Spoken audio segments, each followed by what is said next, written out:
Hello, and welcome to Shane's Microscope. I'm Shane, and this is my microscope.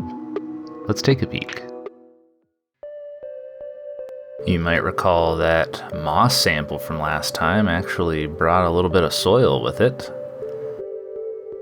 Given the importance of soil, I figured that might be an interesting thing to take a peek at. So I dabbed a little mud from that sample onto a slide and threw on a cover slip.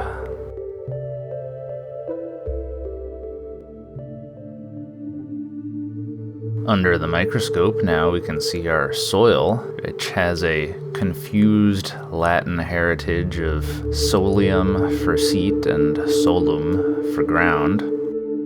Now when we think of soil, most of us probably just think of the dirt under our feet, but it's actually a mix of solids, both organic and inorganic, as well as water and air, and all of those components are important for it to be soil.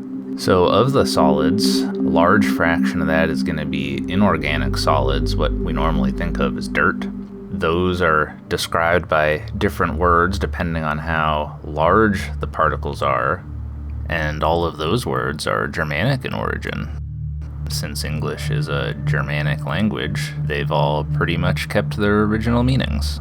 On the larger end of the dirt scale, we have sand, and that is the particles between 0.05 and 2 millimeters in length, so anything between those two bars. You can see under low magnification that we do have sand in our sample. Under higher magnification, we can see that we also have silt, which are the particles from 0.002 to 0.05 millimeters in size. And at this scale, I think the soil starts to actually look really pretty. You know, it looks like a collection of small gems or glass pieces. And under even higher magnification, we can see that we also have clay in our sample, which is any particle below 0.002 millimeters in size. Now, as you can see, we definitely have a mixture of sand, silt, and clay. And when you have a collection of particle sizes like that in the soil, it's called loam. There's terms for just about every ratio of those three constituents, but in aggregate, they're all referred to as loam. And also at this scale, we can see that a lot of these particles, which are silica, which is the same chemical composition as, say, your window glass minus some additives, a lot of these particles on this scale are transparent. You know, it looks really interesting.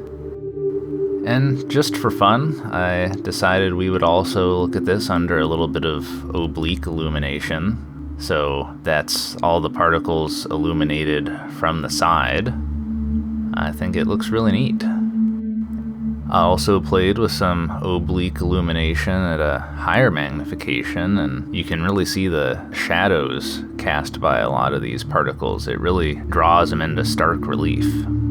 And also we can see that a lot of those clay particles are so small that they're really experiencing the Brownian motion. They're just bouncing around.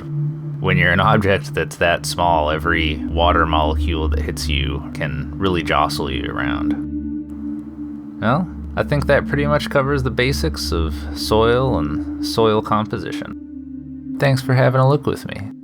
Until next time, keep on peeking.